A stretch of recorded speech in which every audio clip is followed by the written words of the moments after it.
Hello, good morning, everyone. Welcome here and well zooming, everyone. Thank you very much. Good morning, and very good that you all can able to join this morning's Sunday mornings, our regular calm abiding meditation, followed by a Dharma talk. So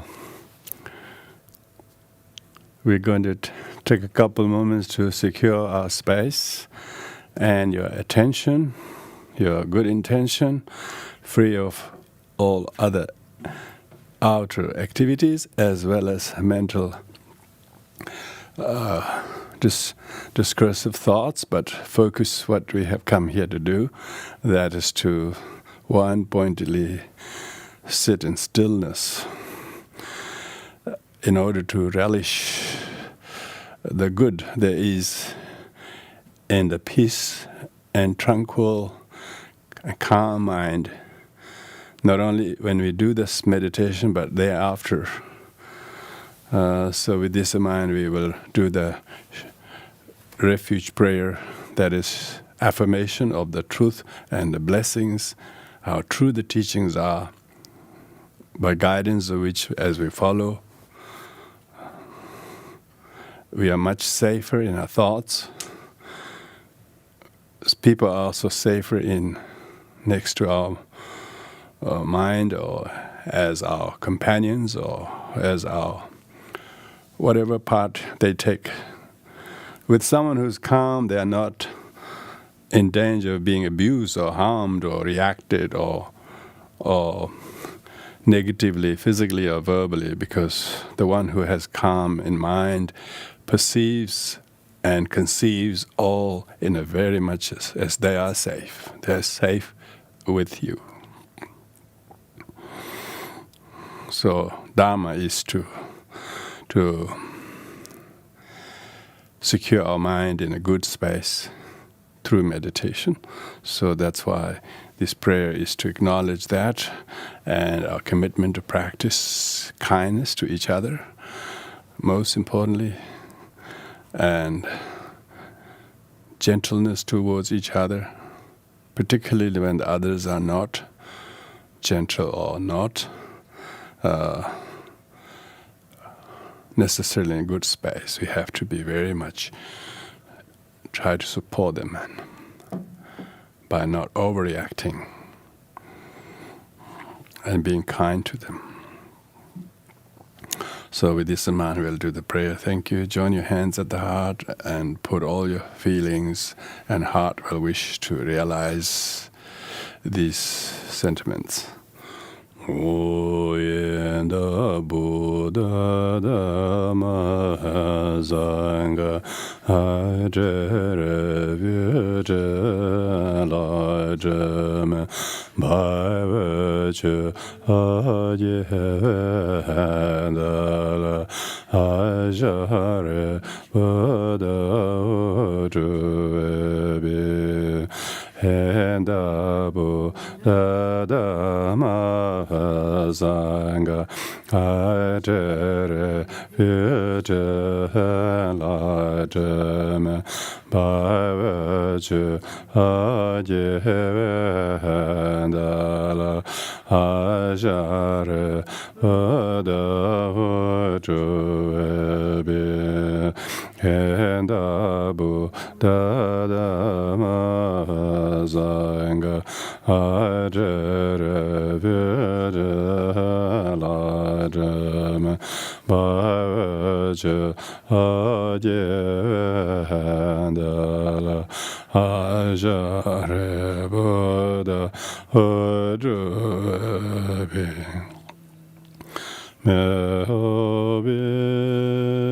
Happiness, happiness, and the cause of happiness, may they be free from suffering, and the cause of suffering, may they never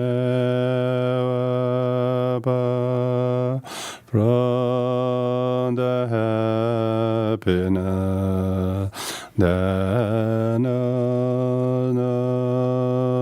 suffering medadwa equanimity free from attachment and aversion to those near and far. May all beings have happiness and a cause of happiness. May they be free from suffering and a cause of suffering. May they know a path from happiness that knows no suffering. May they dwell in equanimity, free from attachment, aversion of those near and far. May all beings have happiness and a cause of happiness. May they be free from suffering and a cause of suffering. May they know a path from happiness that knows no suffering. May they dwell in equanimity, free from attachment, aversion of those near and far. So now we'll do the meditation in 3 parts. I will lead you a few minutes before each and then leave you to it.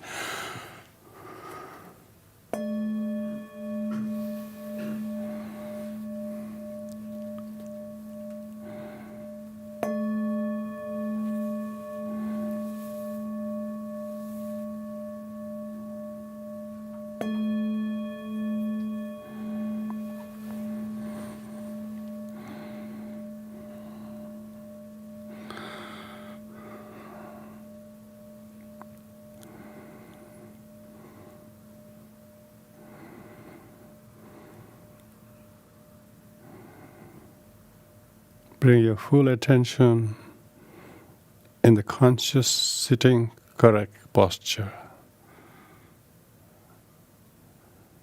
Observe the stillness outside you and let the body also remain very still while positioning the posture correctly, knowing the significance of the posture, checking and correcting as you scan up and down, and then feeling the qualities that you slowly improve by doing it.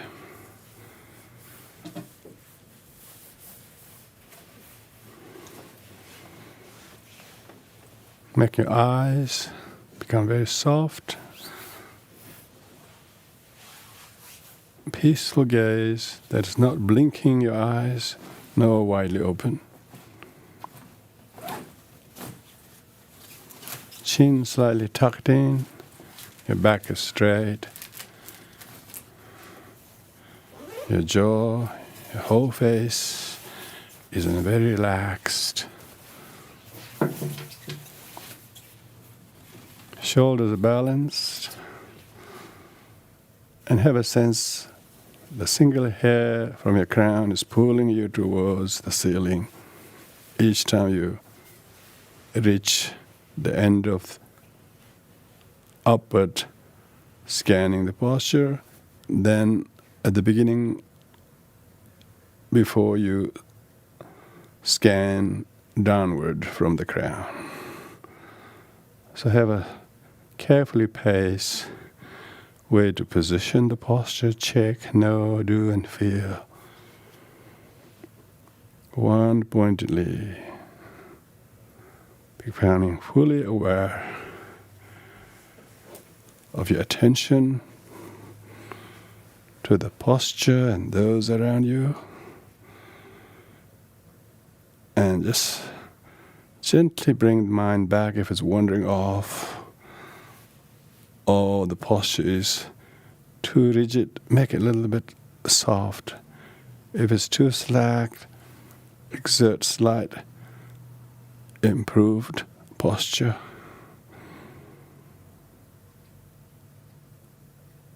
Do this well-paced scanning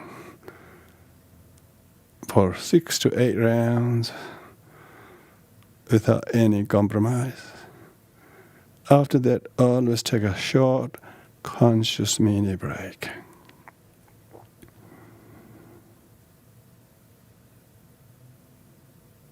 In this way, try to achieve a stable, grounded confidence. That's the earth element.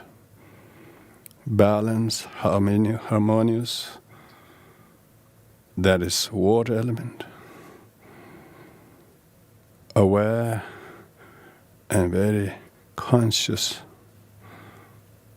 synchronized whole posture represent fire element. And a good understanding and insightful way why one is meditating, the oxygenating air element.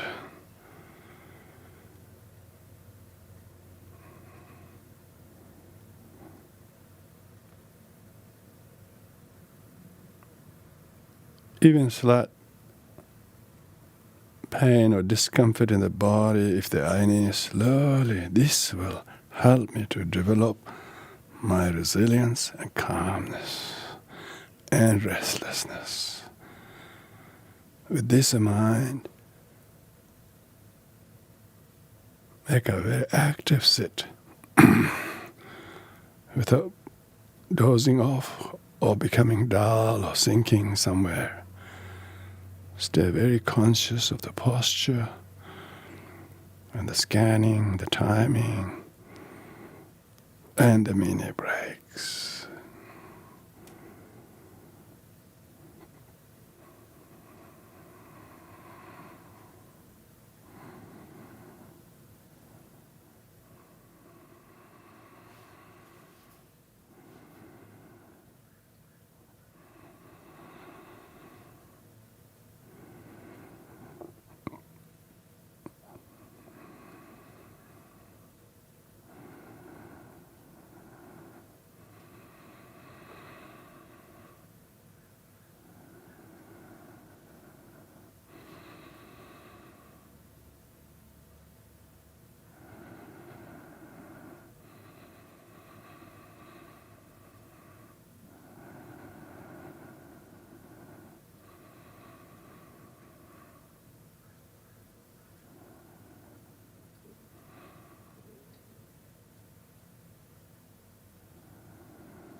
while maintaining your one-pointed, correct sitting posture.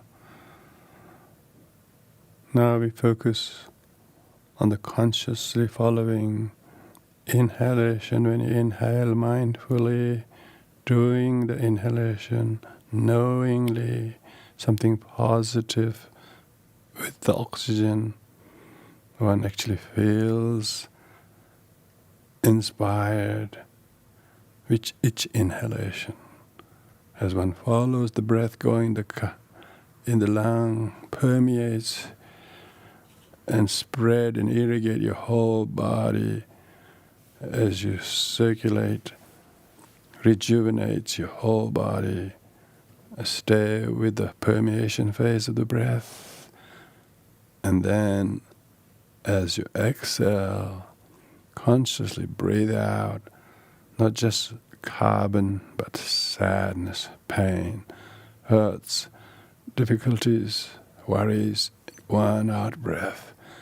Witness it leaving with the carbon. With this, you stay with the exhalation. In this way, do each round and do forward counting. At the end of each exhalation, you do the counting one and do the next one even more carefully.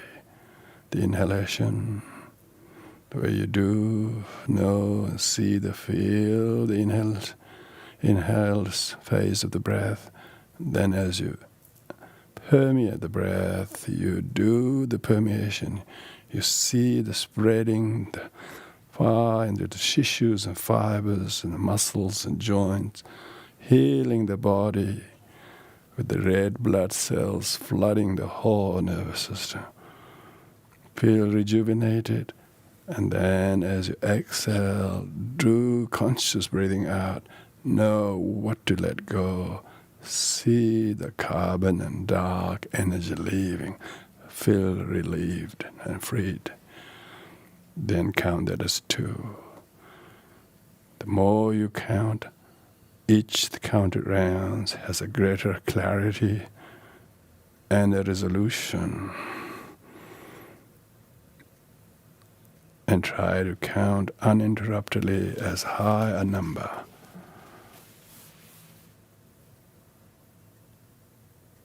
without any sense of dullness and forgetfulness or distraction.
calmly holding the stillness of the correct posture.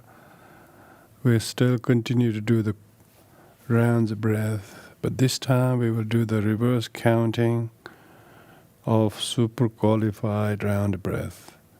That is carefully, mindfully inhale, see what you're inhaling, know and feel with greater clarity and resolution, making yourself fully alive each time you inhale.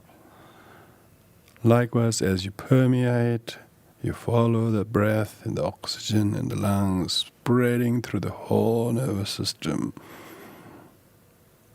very penetratingly flooding your whole nervous system. Feel healed and rejuvenated. And then as you exhale, breathe out all the tension and the pain and difficulties in mind and life and worries in one out breath. And you count that from the highest number, say from 50, do that as 50th round, and next one, 49th. Use the end of exhalation at the counting point without losing the count or forgetting how to do. Mindfully do super qualified reverse counting, calmly fixing your attention without drifting away or becoming dull, but mindfully doing each round with greater clarity than one before, and plus learning to count reverse to boost your attentiveness of calm, abiding meditation.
Procession of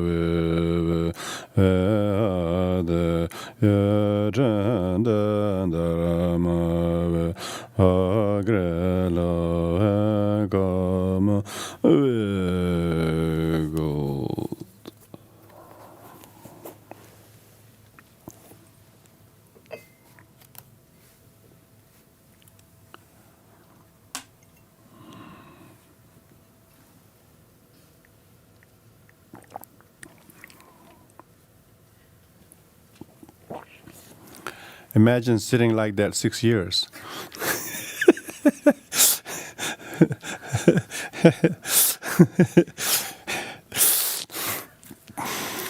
Gives you a good perspective, I think.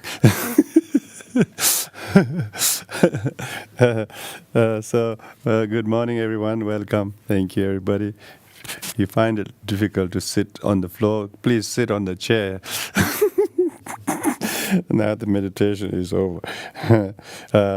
Of course, these few sessions I'm giving talk on the life of the Buddha, because this month marks the Vaisakh, which is the month in which at least three of the major, as well as many other aspects of Buddha's life unfolded, including his birth, in his enlightenment, and his passing away. All happened on the full moon in May. So this year it falls on the 26th of May.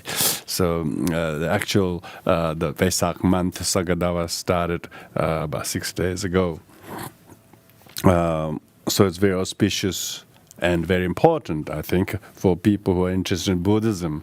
Who is Buddha, and what is the life of the Buddha, and how does his lived through life actually represent the very teachings that he taught? Because there's a importance of however long the history of Buddha is, that it is as very fresh in the mind of those who know, because they really know the Buddha very well. So it's important people to know the Buddha in this time, because quite a lot of people learn more about some Tibetan lineage masters, and some they know more about Padmasambhava than about Buddha. And a lot of the Padmasambhava stories are very mysterious ones, you know. The life of Buddha was not mysterious one. Most of them are fairly, you know, like sitting on your bum 6 years. And conquer all the evils.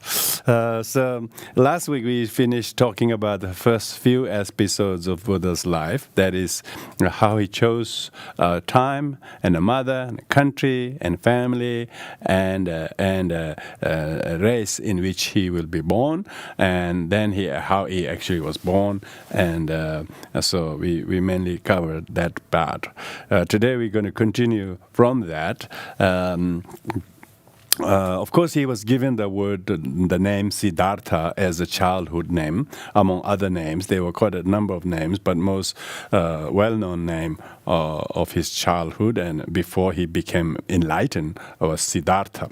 Siddhartha meaning the king Shuddhodana, his father's kingdom, accomplished many things that was unimaginable had not been the birth of the enlightened child. And so he was given the name accomplishment. Siddhartha meaning one who has accomplished many of the wishes and dreams. And for King Shuddhodana and Mayadevi to have a child, and who's going to be either as a universal monarch, as enlightened one. Of course, father had every intention to make him a universal monarch. So today we're going to talk a little bit about his youth and his study and his marriage, and then his decision to leave the palace after he had these 4 very amazing sights, and then how he practiced asceticism. These are very important part of what made Buddha Buddha. You know, what is the making of the Buddha is how he changed his course of life's choice. Even though his youth and study and all of those was very much to the liking and wishes of his father mother and his family, because they brought him up to study firstly the languages through very famous of the day, a very learned philologist and linguist called Kaushika Vishwamitra. He studied all the 16 great languages of ancient India, and also he learned from Shahadeva, the great archery. Taught him archery. In those days, they didn't have soccer or Aussie rules. and from his uncle, he learned to handle elephants. so handling elephants and all of those was very important, and Buddha, as a Siddhartha, learned very fast to the surprise of all his teachers. Whatever they taught, he learned so fast. They can't teach him nothing. Every time they engage in it, he just knew more than what the teachers taught.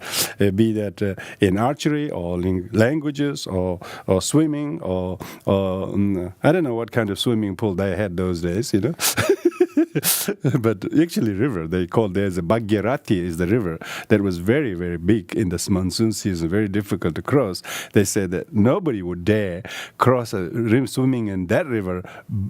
All his opponents showed all of their swimming skills, and then Siddhartha said, "Come and let's compete here in this Bhagirathi river." And everybody tried to swim, and everybody got driven away by the current all down that stream. They did all cross, but miles down.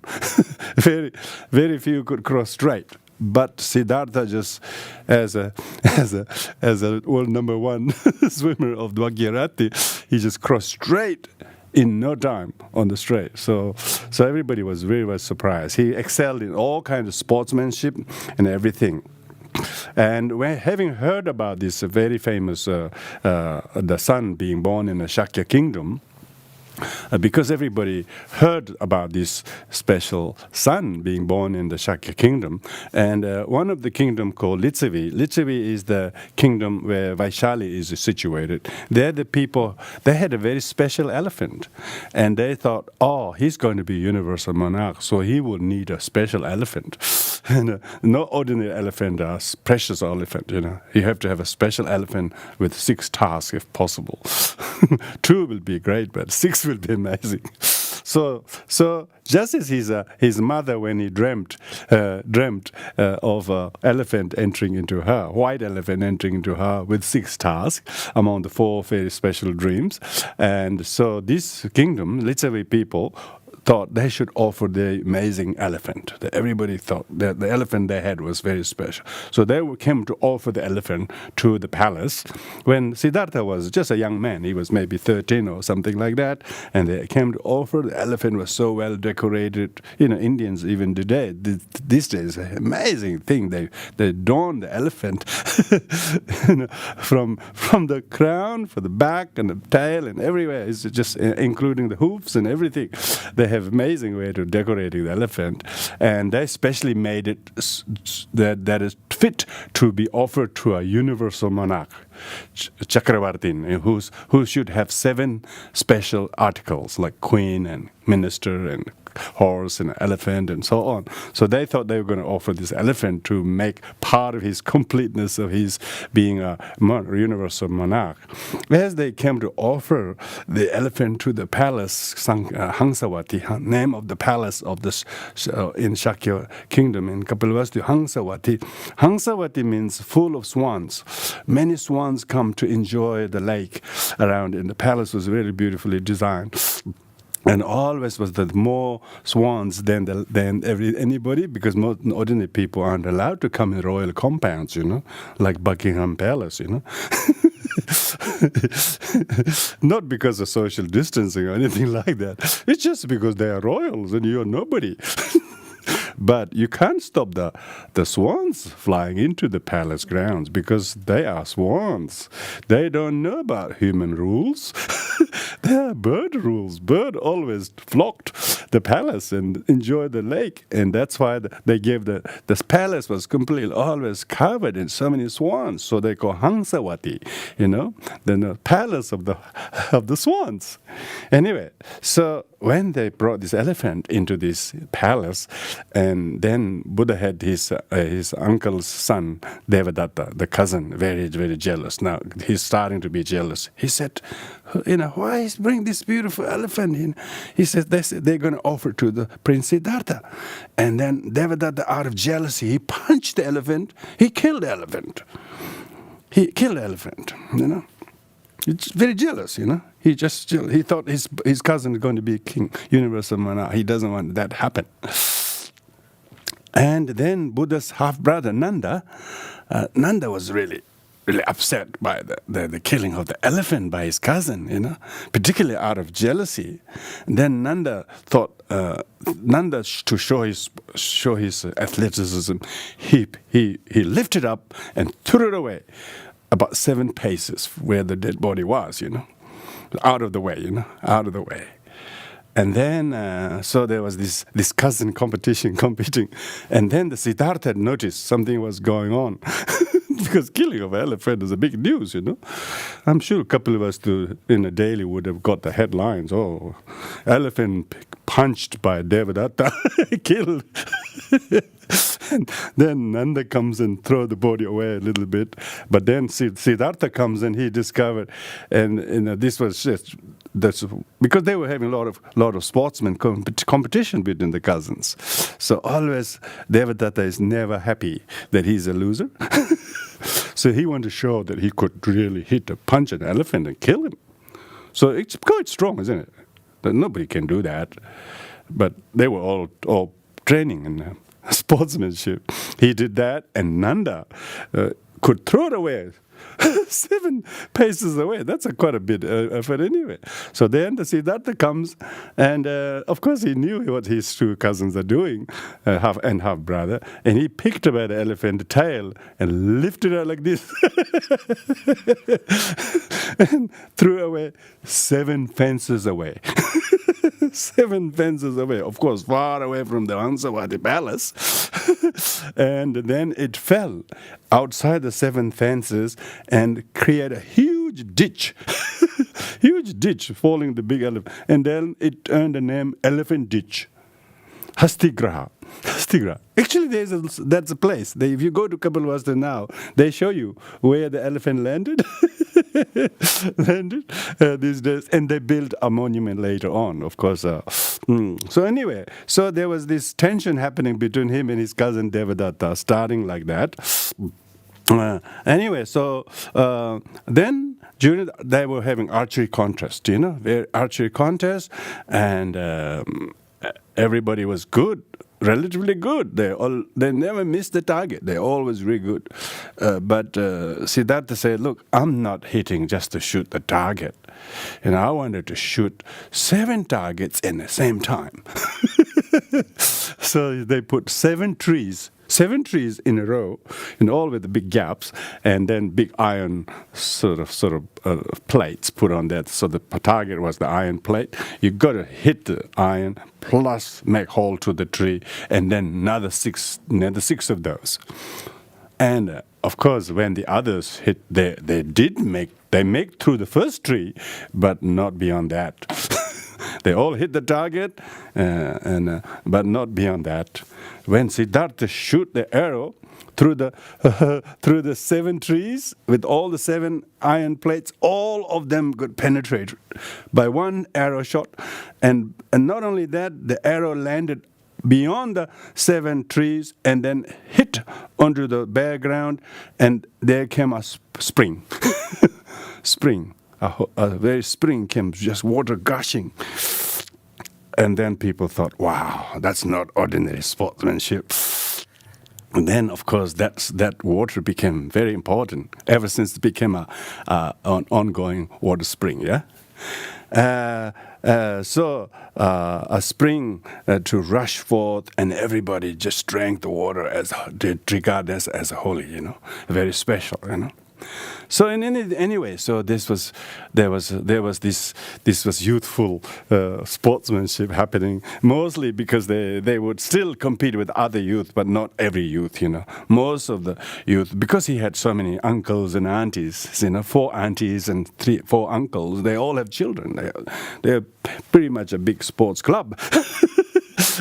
And the rivals, when it comes to swimming and archery, it's everybody was a rival, not them and you, but everybody was a rival. So there was a little bit of tension going on because he was the prince, he is the chosen one who's been the king. Everybody else is just a cousin, And his half brother Nanda, we should know this. All these people's name is very important. And the Nanda is his stepmother's son. Yeah, Nanda is his stepmother or Auntie Prajapati Gautami was married to the father again because his mother died. Yeah, his mother died young, so Prajapati Gautami married to his father, and then she bore the son Nanda. So Nanda is his half-brother.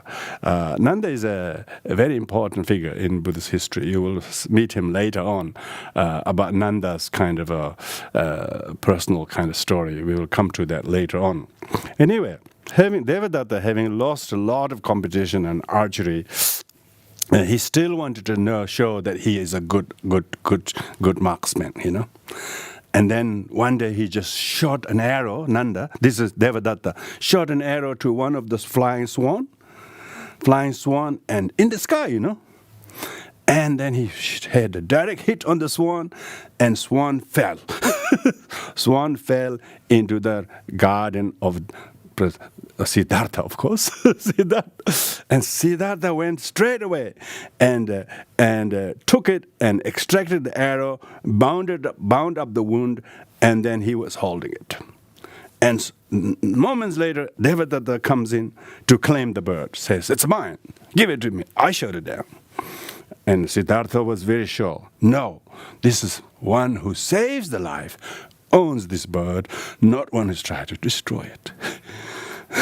So the two cousins had a good conflict, and this has to be the first and last time that Siddhartha had to go to a court. So the Siddhartha palace had a court because then nobody wanted to take sides, and because they're all afraid of Devadatta. He's really, really like a thuggish. He want to do any damage if he doesn't get his way, and also they don't want to disrespect. Everybody thought, that's whoever is saving the bird. It should really, particularly the injured bird fell in your garden, not his garden. He says, it fell in my garden, not in your garden. I'm the one who saved the bird. And then they argue. And finally, the judge said, everybody said, it's the one who saves life should look after the life, should own the life, not one who destroys it. So young Siddhartha was showing all this right from the very beginning, that he's all about saving life, not destroying life. His cousin always did the opposite. He was still showing off, showing off he could shoot. He punched the elephant. He killed. He not killed. He just injured the swan. All of this was showing that he was doing the exact violence. He's doing the violent thing, and Siddhartha was trying to save life. So dispute was resolved in the Bodhisattva's favor. So the more these things happen, the more Devadatta become angry and unhappy. Unhappy. Anyway, when the Siddhartha was showing really his sportsmanship and youthfulness and so on, then his father really thought, in order to make sure that my son doesn't run away and become a monk, I should make sure that he gets a really beautiful wife and marry him off so that he can really be contained in the palace grounds, in the worldly pleasure, and don't run away in the forest. So father therefore talked to him, look, it's about this 17-year-old, when he was 17, he said, look, I want you to marry, and please let's make the arrangement. And the Siddhartha said, no, I'm not interested. He said, I'm not interested. Just imagine you, a 17-year-old father tries to say, look, I'm going to arrange a girl for you, And he said, no. Firstly, not arrange. Secondly, not now. In those days, in India, still arranged marriage. Arranged marriage these days, even they say even these days, arranged marriage work better in Indian community, relatively speaking. Relatively speaking. Anyway, Siddhartha said, "No, I'm not going to marry. I don't want these to do this. I'm too young or something." Father said, "No." And father, when he said, father said, "No, why should you not marry?" Siddhartha said, "There are no women who has all the qualities they should have to be my wife." So he's a bit proudly speaking, And father said, "Why not? This is big kingdom. Everybody is my subject. I can make sure that no women are not checked on. I make sure that we'll definitely find and select all the suitable candidates. You can't turn this down. You have to be king and marry a princess and so on." And then Siddhartha wrote a list of all the qualifications the girl should have. There were 16 amazing qualities. I don't think these are any of the qualities most women have, I'm not condescending, but it's very, very impossible qualities. Who has no ego, who is like a mother to everybody, who has no jealousy, and so forth, so on. And he looked at the list, and father was saying, "Oh, this will be a bit difficult, but I'm going to make sure we'll find one." Anyway, so he sent the ministers and make sure that this someone who's suitable, who's still eligible, are all invited. They went and they went. They couldn't find anyone. But they did find a daughter of Dandapani. Shakya Dandapani is a very wealthy family. Their daughter, Yashodhara, had all the qualities. Because she has all the qualities, she wasn't going to say, I have the qualities. That was one of the qualities. One of the qualities is modesty. And then the minister came back to the report of the king that we can only find one, and she really is not interested.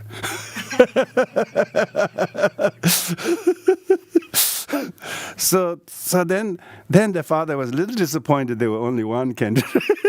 But he nevertheless thought, in order to make sure that the Bodhisattva, the Siddhartha, is interested, he wanted to arrange a party of all the beautiful, maidens of the country, and invited all those suitable, beautiful girls, among whom Yashodhara was one of them. She finally didn't turn down the invitation. She also said, "Okay, I'll come." So she also came, and they had a big party.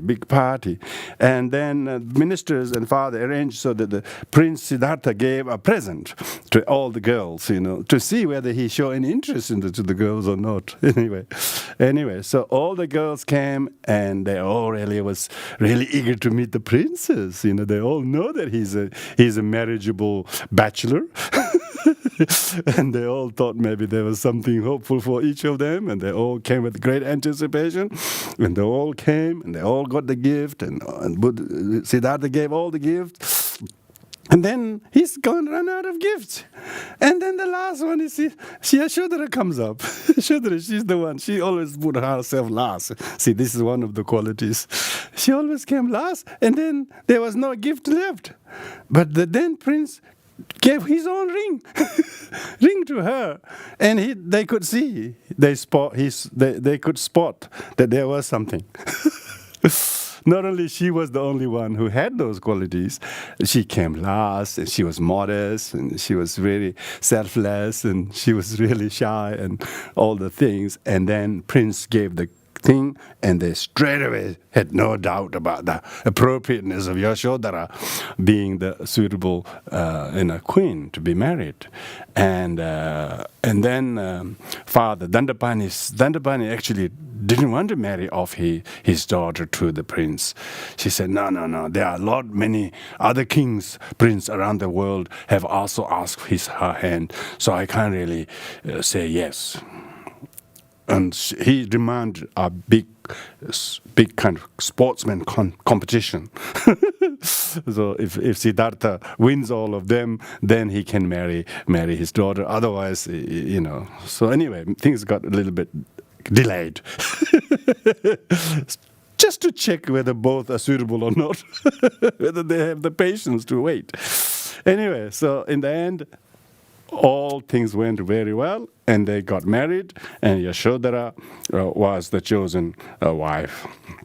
And as soon as he was married with Yashodhara, and party of many young maidens were brought together to assist her in the palace in many different capacity. You wouldn't believe in those days having 500 queens is no ordinary thing. There would be one primary queen. The others were just other roles. I don't know whether they chop his fingernails or rub his shoulders, or I don't know what roles they played. But there were so many other maidens brought in the palace. King really want to make sure that his son is totally entertained fully to the pleasure of life, of position, wealth, youth, and whatever, company and activities, so that he doesn't lose your mind to do anything other than the being a king, So father wanted to lure him, to keep him trapped. That was his intention, So this was all happening, and Buddha had this. Siddhartha, Prince Siddhartha, always wanted to go somewhere. The father was always worried. Where is he going to go? What is he going to do? Father's always protective of him. All fathers are like that. I suppose all parents. Where are you going? How long? Who with? So Siddhartha would tell his attendant Chandaka, his same age, and Chandaka is among the Yashodhara and Siddhartha same birthday, and Chandaka is same birthday. So all the people who were meant to be part of his life was all same day, same birthday. Even the horse that Kantaka is also same. Anyway, so he would always call Chandaka and, bring the horse, let's go for outing. And the father would say, where are you going? What are you doing? All these control freak parents. And where are you going for? How long? What for? Is that the right time? Type of thing. So when the father was really, really nervous, he wanted to make sure his city is kept neat and clean, and everything was perfect, no sign of death, sickness. All these things were visible, so that the prince, everything looked beautiful, clean. All the flowers, all the dancing people on the road, wherever he went, to make sure that he's never get to see the real life of life, because he wanted to sort of insulate him so that he doesn't see all the real nature of life, Anyway, so one day, Siddhartha persuaded his father to give him permission to go out, and so he went with Kantaka and Chandaka. And then he went, and finally everywhere people waiting and waving and greeting and saluting, and all looked pretty good. But all of a sudden there appeared a spectacle of a very old man, who was completely covered in wrinkles. He can barely sort of negotiate the road. Even the road was with the walking stick, and he looked very, very old.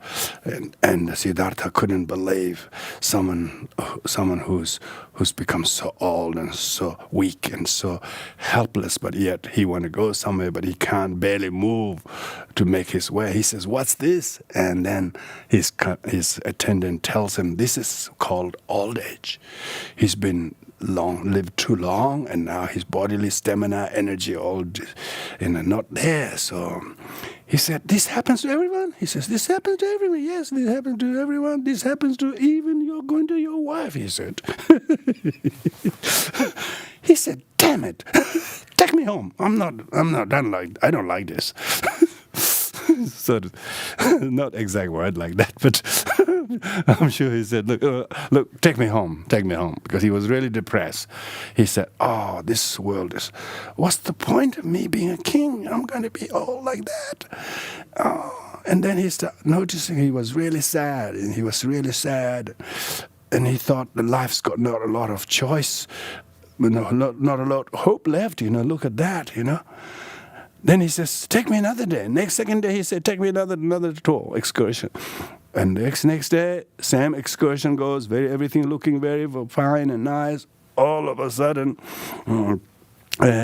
he meet a young man who is very sick, who is vomiting and throwing, and a man who's very strong, but what's this? This is called sickness. He said, what's this? He's perfectly looks young, but it doesn't matter. The illness can come anytime. And so he got to discover the suffering of illness. Yeah, illness, isn't it? You wouldn't believe how life becomes completely, almost like pointless when it's completely overtaken by illness. Like this particular pandemic, we see 4,000 people dying each day in India alone. Just imagine. No, that's just this pandemic, but there are many thousands dying every day from many other diseases. And he said, please take me home. Oh, this is ridiculous. I never know life's going to be like this.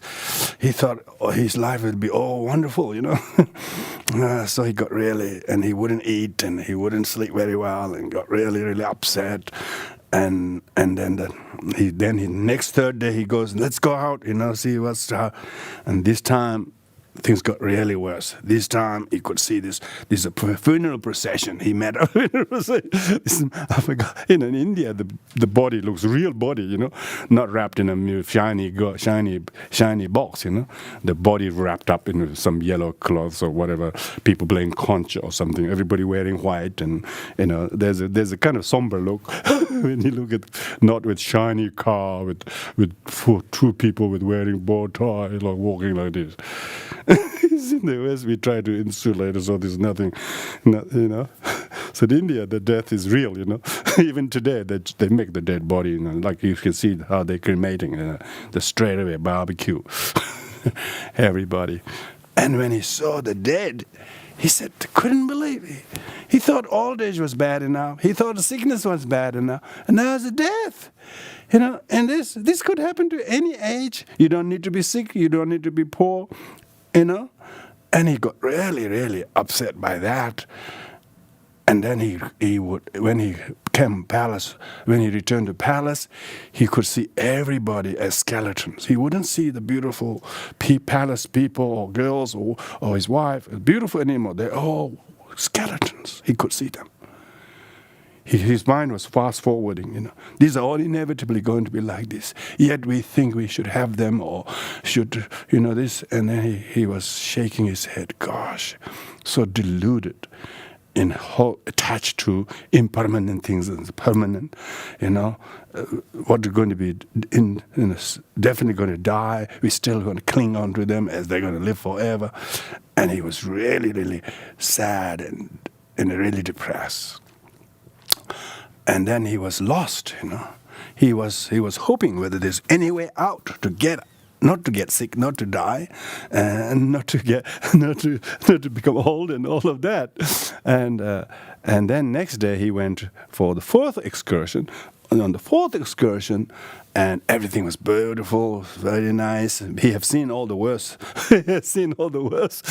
And then he see a monk, fully shaven, and he's walking on the road, and a very peaceful, very calm, and very special presence. And he says, "What's that?"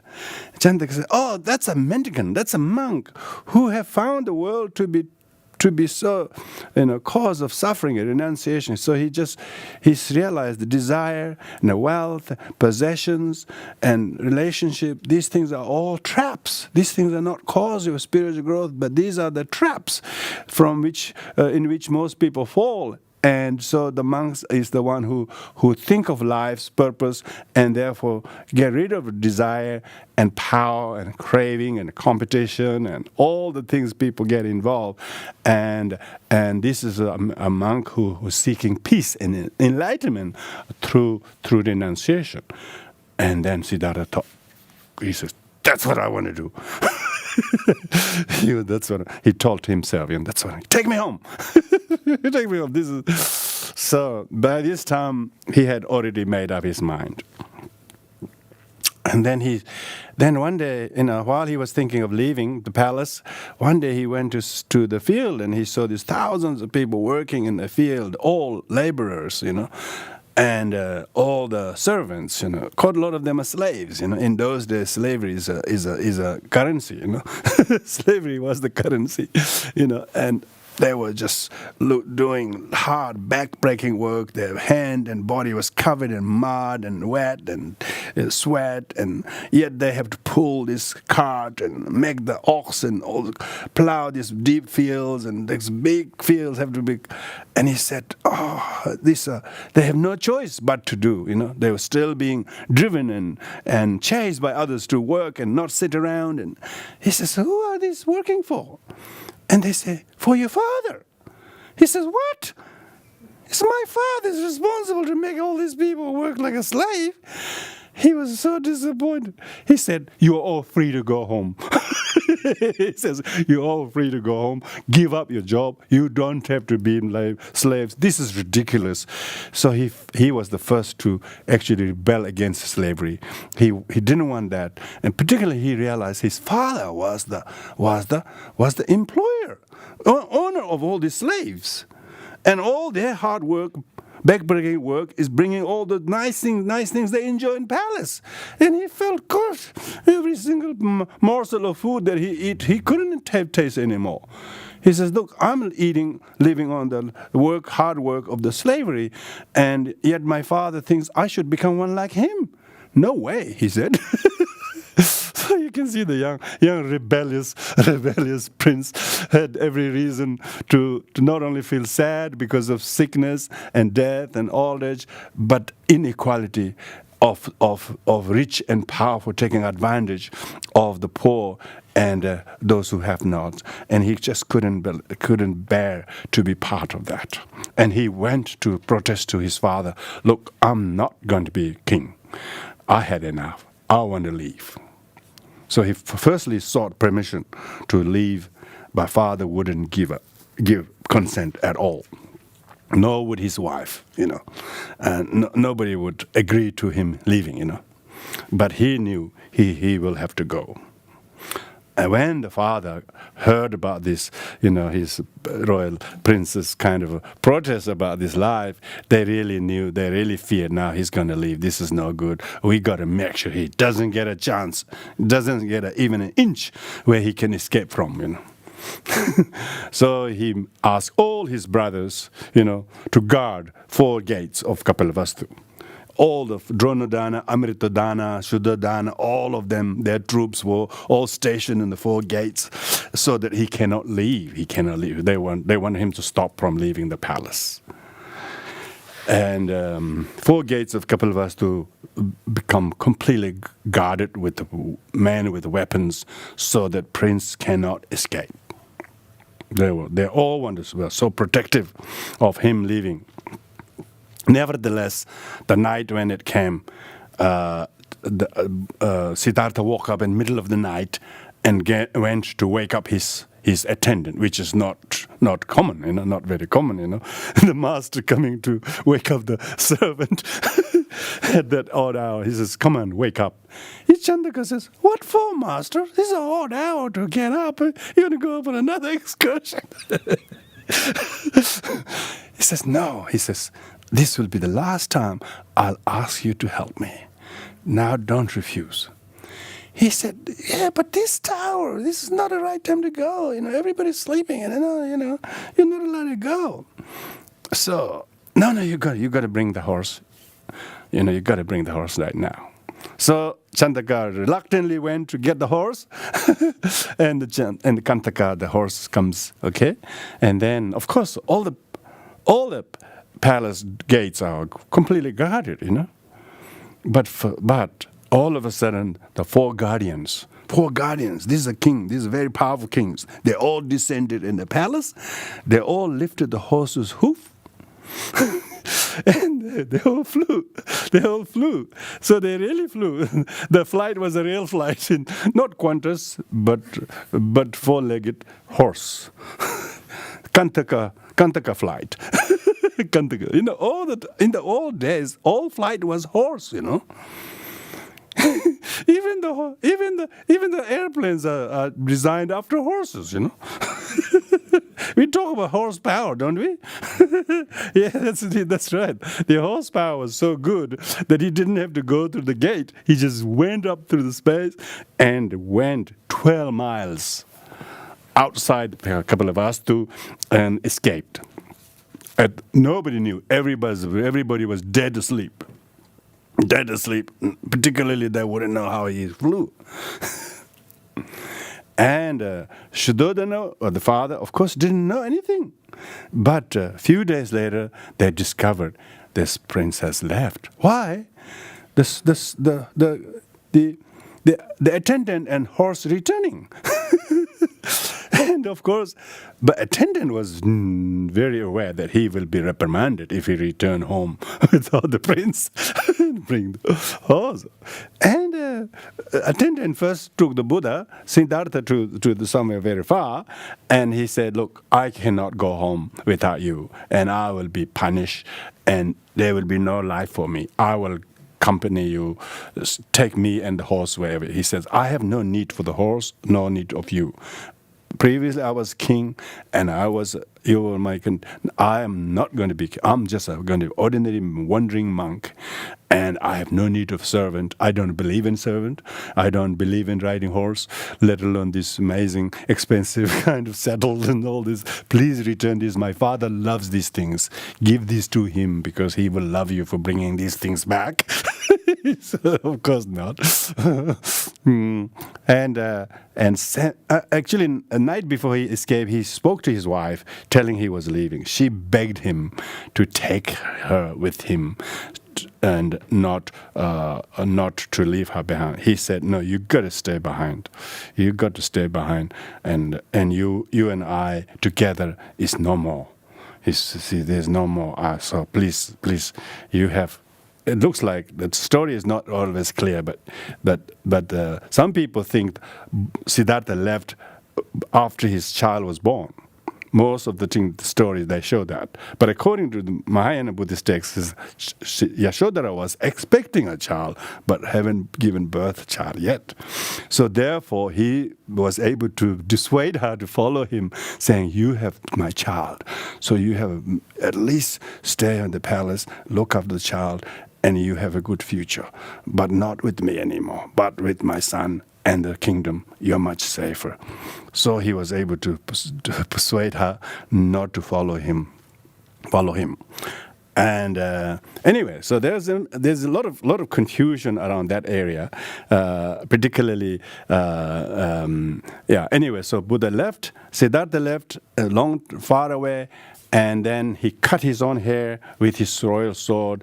He shaved himself, and all the hair that he cut with sword, not a single hair fell on the ground. All was lifted by the gods. All came down, and they received every single hair that's cut into a special holy basin, and they all took those hairs into the Deva realms. So it is said. And then, of course, he returned the horse and his sword and everything, as well as his other royal kind of ornaments and everything. And then the horse refused to return, understandably, because he doesn't want to part his master. But then, like Kantaka, Chandaka, they both finally they went back. And then, just before they entered the palace door, the horse died of heart attack. Horse died, and then Chandaka. You wouldn't believe what Chandaka would have gone through. Let's not go into that. It's just reprimand, punishment, blaming. You say it all. He suffered all because he said, "Why did you take the prince like that? Why didn't you tell us? You sided him." And so no. He said, "I'm just being the just faithful attendant." And it's because what he said, I brought the horse back. If I would have my wish, I could have stayed with him. But no, I didn't, because I want to make sure that I brought all the royal ornaments and all this safely back to your hand. So he suffered a lot of punishment. You wouldn't believe it. Most servant do. Anyway, so now Prince Siddhartha then took off his royal dress, and then some people, gods, offered him some yellow clothes to wear. So he shaved his hair, and then he just became a mendicant, wandering mendicant. His flight takes him to meet other yogis meditating in the hermitages. So he met two Indian great teachers of the day called Alara and Rudra Ramaputra. These two actually taught a lot. First one taught that you should practice sense restraint. He said you can't just leave home and then think you're free. But even wherever you are, you still have to guard your sense doors. If you don't guard your sense doors, you're still under the sway of your senses. So your practice of mendicant is to guard your sense doors, restrain your sense doors from craving and wanting things. And there's about a little bit of truth in that. A little bit of truth in that. Then the other one said, no. He says, there is no point of guarding your senses when you don't have senses. He says, there is no consciousness. There's no non-consciousness, one of them said. So then the teaching get a little subtler. There's nothing to guard from. Everything's an illusion. Even your sense door is an illusion. So anyway, he learned a bit of meditation from these two, and so he was really doing really hard way. He made vow to fast, and gods and demigods will come and they will offer food, but he wouldn't accept a morsel of food. He just wanted to fast. That's it. Doesn't want to eat, doesn't want anybody. And when his father Shuddhodana and everywhere discovered where his son has gone, and they thought he will die of starvation, you know what parents will do there. And then they sent 500 people. He wanted nobody, but they sent 500 people just to make things worse. 500 people with lots of food and riches and clothes and needs and all of, and said, you go take this and look after him, make sure that he doesn't go cold, he doesn't go hungry, and they go there, and Siddhartha want nothing of these 500 people. And he said, you guys go home, I don't have a need of any one of you, And they say, no, if we go back, we'll be punished, In those days, kings killed people, Punishment was not just a slap or like that. Oh, not a gentle sin bin, No, they'll kill you, So they said, no, we don't dare go. He said, don't go home. You can just have those things go away. And then they said, no, if we all leave you without anybody, we feel very, very worried. So at least you could accept some of us. So he said, okay. Finally, he accepted one from each 100. So 5 of them. 5 mendicants, 5 companion was actually a companion sent by his father. Out of the 500, he kept 5 as representatives and who might follow him. He said, I have no need of attendant, but if you want to follow my style and my fasting and my monastic life, you can do that. And they said, okay, they will do that, because they actually was really inspired of this young man's amazing kind of passion and so on. And this 5 was a little bit inspired by his life, and so they, instead of becoming his attendant, there's no job to be attendant because he wasn't eating anything, he wasn't needing anything. He wasn't defecating even because he wasn't eating anything. So what is his need? Just to watch him, just to say that you are watching him. That's only the job they had. And so they also started to emulate, copy everything what he was doing, and they were really impressed that his ability to not needing anything and yet not sort of go hungry or go crazy. And they all become similar good meditators. They all make little huts themselves, and they're just keeping an eye on Siddhartha. But Siddhartha doesn't need anything. Siddhartha was just completely emaciated. He had nothing left on his body but his skin and bones. His body was completely emaciated, skeleton, and that was really thing. When this was happening, of course, later on, Siddhartha woke up from his meditation. He thought, maybe I'm going a bit extreme, There's still no sign of enlightenment, There's a lot of good meditation, a lot of good meditation, no desire, no craving, and not hungry, and not missing anybody, and not wanting to get up and do other things, stretches or like that, and just sit there. And he just totally one-pointedly sitting. We were talking 6 years meditating. And then one day somehow he felt so weak. And then he said, maybe this is not the right way to go. Maybe I'm taking it a bit too harsh. And then he became so weak that, and he maybe thought maybe he should look for something to eat to nourish his body. Otherwise, and then as he was going down to a little sort of gully for water, and there he met this beautiful Brahmin girl, Sujata. Sujata, I mean, she has received many. She never had a married, and some reason somebody told her that if she made prayers and so practiced a lot of this, she'll meet her would be future husband, So, and she was a Brahmin girl who was milking cows, They taught them how to prepare this special cow milk pudding. And she milked 500 red cows and milk, and then 500 red cows milk gave the milk to 100 white cows. 100 white cows drink those milk, and then milk the 100 white cows, and then from that milk give to one cow, and then milk that cow, and from that make a rice pudding. When she has just made all of this, here comes Sujata, who's very weak, and then she thought maybe this is the gentleman, I'm meant to marry, but he looks so weak. Let me first entice him by offering this offering. And when she offered, Buddha didn't hesitate. She offered in a beautiful golden basin, the beautiful milk pudding, and he accepted. And as soon as he ate it, that's just one meal, his body just completely rebuilt, completely returned to his royal body, which is 35-year-old man, 35-year-old man. And then he felt so good, but he asked her what she sought by this gift.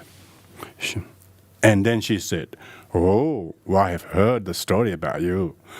Should you become a monarch, universal monarch, according to the soothsayers, may the seed of this action may make me to become your wife." "And you, my husband." And of course, Siddhartha said, "Oh, here it goes again," type of thing. Not to that one again, he said. He said, "This will never happen." He said, "This will never happen to her." But then the Sujata was very gracious. She says, "Oh, may you then attain highest enlightenment very soon." So she was really good. She said that. And Siddhartha said, "Well said." Well said. Her name is well done. Her name is well born, Sujata. Jata means well born girl. He said, "Well said." Well said. And he took that very gracious. He thought that was a really nice thing to hear. She just didn't want her way only. She was a special woman there. She just let him have his way. And then, then the Bodhisattva said, then he realized, now time has come for me to really sit with this strong body, to have another sit, and maybe where's that place I'm going to sit? Because most people think Buddha got enlightened on the very seat that he sat 6 years. That's not the case. When you go to Bodh Gaya, that the place he sat is where it's still not agreed by most Buddhists. Some people think it's over there, some people over there. Nobody can GPS Buddha's bottom. Some people think he sat in the cave up there. The Theravadins think he sat in the cave up there. But the Tibetan Buddhists think he's not very far from the river. There's a Sujata Kuti, not far from the village Sujata Kuti's house. So there is a place where they say that's where. Anyway, he crossed the river Niranjana. And as he was crossing the river Nirajana, many wondrous signs told him that hour of his enlightenment has not far. And then he walked. So Nirajana is just maybe 600 meters from the Bodhi tree, the big tree. And then he knew this is the place where all the past Buddhas have sat. I too must take that seat. And then he went. And after restoring his health, the Bodhisattva now goes in search of the exact location where he should sit and meditate. And then he went the fig tree, found the big fig tree. Those days it's only a fig tree, it's not called Bodhi tree, So he sat under the Bodhi tree in his back, facing east. So Buddha's meditate facing east, because east is the direction where sunrise. So he wanted to see the dawning of his enlightenment at the full moon, May.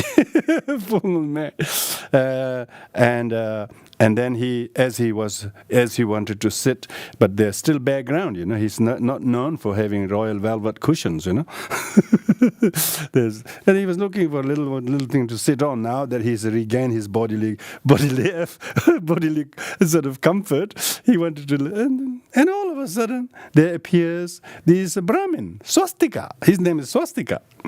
Brahmin Swastika has just coming home, carrying a big bunch of kusha grass, He went to catch kusha grass. And Siddhartha was now really asked, where are you? Who are you? What are you going? He says, my name is Swastika. He said, oh, what a wonderful name. Because swastika, the word Sanskrit swastika that Germans took over, it's actually a symbol of immutability. Immutability. Suastika, Sanskrit means, suastika means well remain. Remain stable, He says, what a wonderful name. And he said, oh, can you give me some grass? He said, well, what for? Oh, I want to make a mat, And then, of course, the Brahmin didn't hesitate, and he offered the kusha grass. And then Siddhartha made a special mat for himself. He put all the point of the grass pointing inwards, yeah? He made all the grass sharp point of the all inward, and then made a little mat, and he sat on that.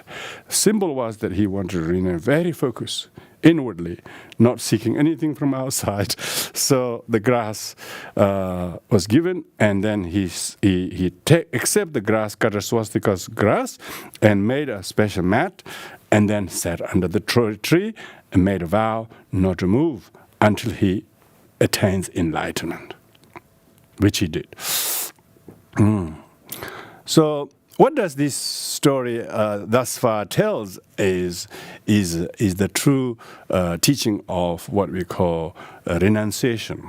That is in Buddhism is a very important aspects of the practice, and so that's why the mendicant life of adopting royal king, becoming a monk.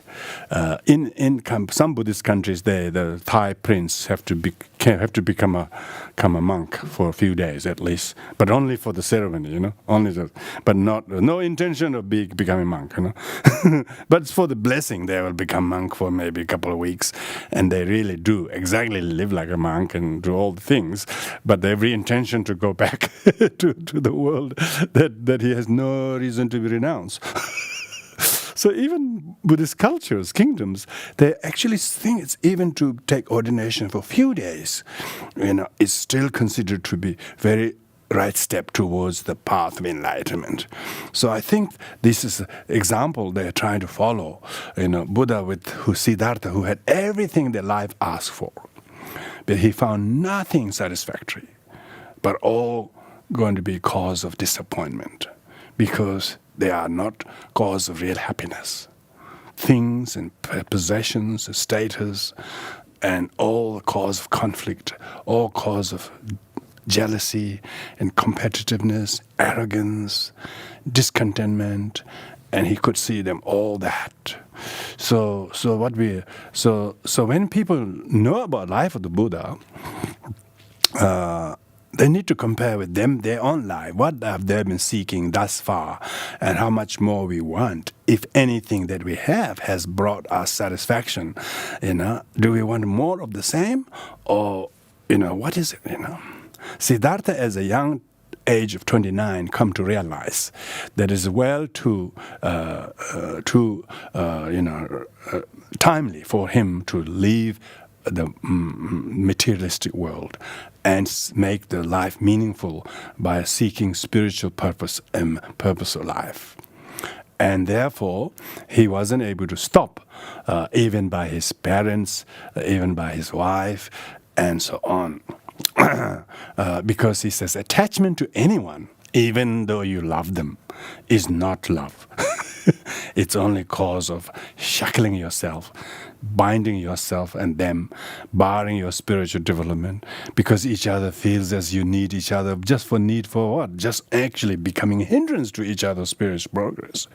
So therefore, the whole teaching of him leaving the home as Prince Siddhartha is when the Buddha taught about the need and importance of renunciation, he's done it. He's not just talking theory. He's not talking theoretically saying it should be done, but he hasn't really done it himself. So Buddha himself, as a last life of the Siddhartha Gautama, as Prince Siddhartha, he actually taught by king. Becoming king is the highest position in the world, but even that got no happiness, only suffering. You can't escape illness, you can't escape sickness, you can't escape old age, you can't escape death, you can't escape all the conflicts. You have more problem as much as your wealth brings. Every single of wealth is more the wealth, more the problem. Higher the status, that much the competitiveness and the jealousy and you name it. The more you have, the more they are cause of problems, because they lure you, they make you to become attached to them as they're satisfactory when they're not. They make you to think they're permanent when they're not. When you think they're reliable when they're unreliable. So why you want to invest your time and life's time for these kind of futile things? So that was really the teaching, and he truly lived it. And the fact that he went into the extremes of penance, of asceticism, for which the Buddha is very well known, and then later on changing his mind, starting to eat, but only eat one meal a day. That also before midday, which is very good. That also before midday is a middle way. So whole idea of middle way of Buddhism came from Buddha not going to extreme penance like many other contemporary religious people practice. You wouldn't believe some people still doing the extreme poverty and not doing anything at all. And they still think it's a devotion to their God or whatever it is. Buddha said in middle way, so we need to find a middle way. So middle way, according to Buddha's teaching, is where he himself didn't let himself to go starve. Maybe he would have never got any physical energy left to gain enlightenment. Even to practice enlightenment, you need a reasonable physical body that is able to hold you together. I mean, he tried very young, at the age of 29, He thought any later than that was wasting his time. So what are we waiting for? So to speak, so we have to learn by looking at the life of the Buddha. We have to see, what are the things we need to learn and emulate, small steps to practice middle way. Yeah, what are the extreme aspects of our behavior that are harming our well-being or our effectiveness or our usefulness to others or to yourself or to others, and so how much a little bit of adaptation of our lifestyle, whether we are eating eating this or that much, eating too much of that, or doing not enough of spirituality. There is that kind of lopsidedness. And he felt was asceticism was causing, or being a prince was causing, So these two extremes. One, he was already in the royal life, which is basically indulgence, You wouldn't believe how much it costs to host one of the royal family in Australia just for a few days.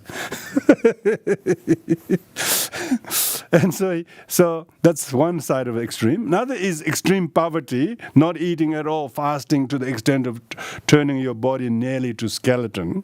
So Buddha was showing, when we say middle way, it's not a dry philosophy that he theorized. He actually practiced it. Everybody's life has these two extremes that one need to now to drop some of the aspects, and they're talking about, they first put all the unnecessary fat they shouldn't have put, then they try to take all these fat burning materials. Why you have to put on all the fat that you don't need to burn? So we're talking about the middle way is very relevant in terms of self-improvement, whether it's education, health, relationship, whatever. Maybe you're too harsh on your dad. Maybe you're too nitpicking over things. And that's why your relationships are not good, because you're too harsh on him or too neglectful of that. So we need to all learn, okay, what does it mean by renunciation? It doesn't mean you shave tomorrow. It means you need to shave some bad habits. Shave some bad habits and pick up some good habits that are lacking. And maybe meditation, maybe discipline, maybe study, and maybe dropping away some of the lifestyle that are not good, laziness, indulgence, decadence, aggressiveness, greediness, and ungratefulness. All these things, one needs to learn how to renounce, how to renounce. Buddha's the old age, sickness and death, sadness, depression, suffering, discomfort, disharmony, wanting to get things you never get. When you get things you never get satisfied with, those things you have you lose. Those you don't have you want. When you get them you're not happy. All this kind of incessant suffering is always due to lack of balance. So middle way means bringing some kind of balance, and how the Buddha himself sat in meditation. A teaching, really, statue of the Buddha is a teaching how to bring balance between your theory and practice, between your knowledge and application, between your compassion and wisdom, between your care and control, and so on. So in this way, one can see how one can slowly adopt some of these amazing teachings when you look at the life of the Buddha has to teach. So with this, we're going to conclude here. Thank you, everybody.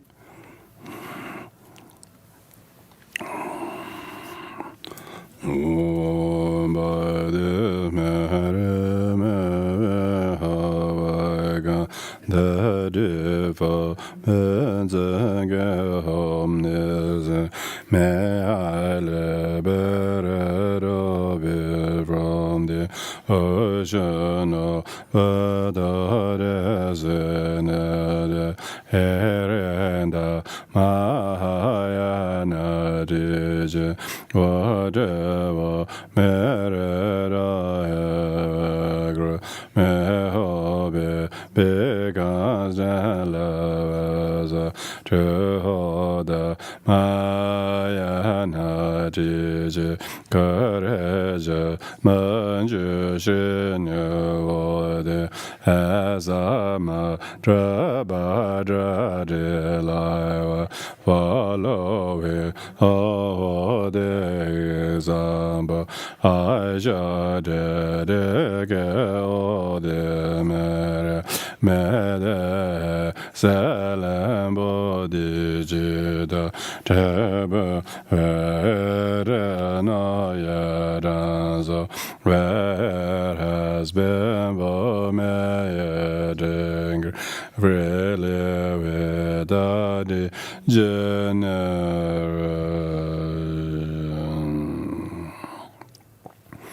So we will continue this series, not next week, because I will be in fasting Nyungne retreat.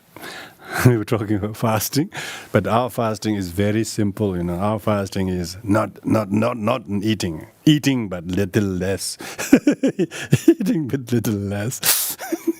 Eating when and not at the time. So we do that 2-day fasting. So we're doing that retreat up in our Virupa Retreat Center.